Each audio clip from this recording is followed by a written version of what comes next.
Alright, hi, my hair is a mess right now.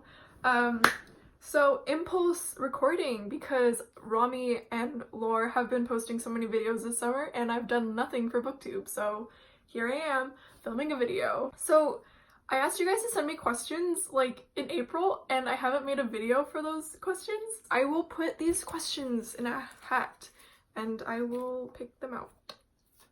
I picked two because they stuck together.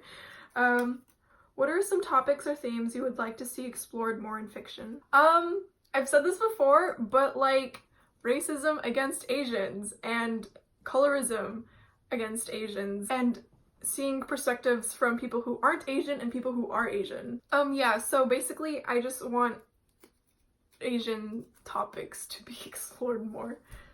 What type of diversity do you look for in a book? How important is diversity to you? So for me, I literally just look for queer books.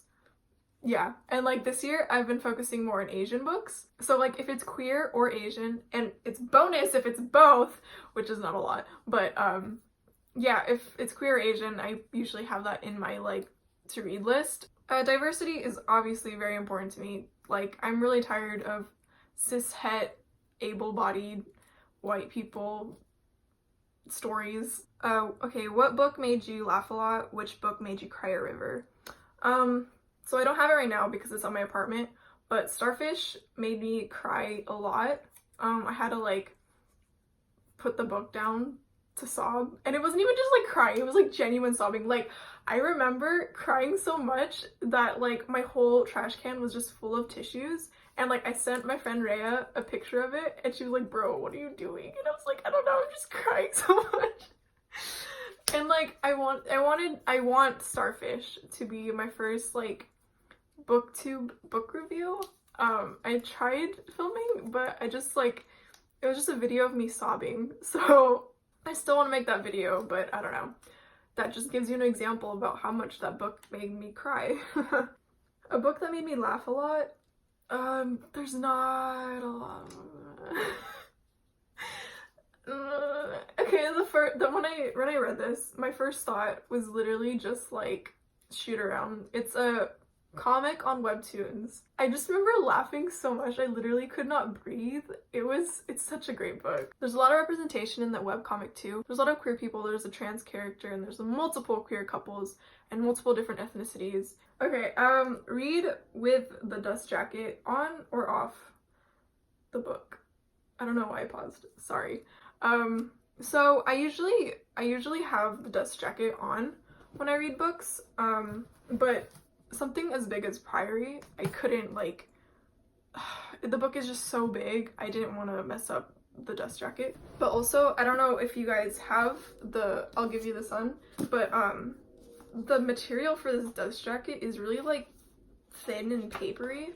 Like it rips really easily. I guess the answer to my question is that it depends. Like if the material is too flimsy, then I won't read with it on. But I usually read with the dust jacket on. Okay, what things do you want to do in college, not school related?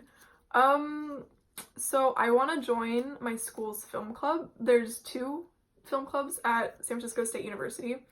I haven't done a lot of research because there's not a lot of information online, but I know that one, you have to pay like $100 to get in, which sounds super pretentious and like garbage. And I'm like, those are the type of film hoes I do not want to be with. The other one is free, and they still do pretty awesome stuff, so I don't know what the other one does. But the free one, like, they get guest speakers who have worked on films, and I heard that last year they got someone who worked on Get Out to come and speak at one of their club meetings. So I thought that's pretty cool. I would love to meet visual effects artists, like,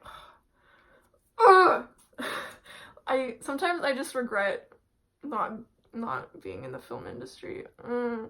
I would love to be a visual effect artist, but you know what, whatever, you don't always get to be what you want to be. It's okay. Tell me about your dream trip. Okay, so I have two. Okay, I have 2. And one is actually happening, which is so wild. So basically, I love Disney World. Also Universal Studios. And both are in Florida. Yes, I have Universal Studios in Disneyland in California, but they both suck, and that's a fact. I can tell you that as a local. So one of my dream trips is to go back to Disney World. I went a few years back, and like, seriously the happiest place on earth. I swear to God, I'm not joking. Like, okay, listen, I'm very hot-headed, and I get angry very easily, especially in the heat. But for some reason, at Disney World, like, I wasn't angry once. It was the wildest thing ever. Like, it blew my mind. I was like, I'm genuinely happy 24/7 at this place. Yeah, and so I'm going back in February 2020, and I'm visiting Lore. Yeah, so me and Lore are gonna meet for the first time and hang out in Disney World, which is pretty awesome. My other dream trip is to go to France because there's a bunch of museums there that I want to look at. I don't remember all of them off the top of my head, but yeah, I want to go there for those touristy places. Not like those monuments, like the arch and the thing that's Eiffel Tower. I was gonna say that thing that goes up. I'm so dumb. Okay, next question. Fave things in books and example. No romance. Example is the Poppy War. Anyway, that was the last question, and I'm gonna go rewatch Superman. I said Superman, I meant Man of Steel. It just arrived in the mail, and I'm gonna rewatch it even though I literally watched it 5 weeks ago. This movie's actually really good. That sounds really fake. But like, I rewatched it like 5 weeks ago, and I was like, wait, this movie was really good. Because I hadn't watched it since the first time I watched it when it was first released in like 2012 or whatever. Yeah, I'm just gonna binge it 500 times now because it's really good. Yeah, okay, I'll stop talking. Goodbye.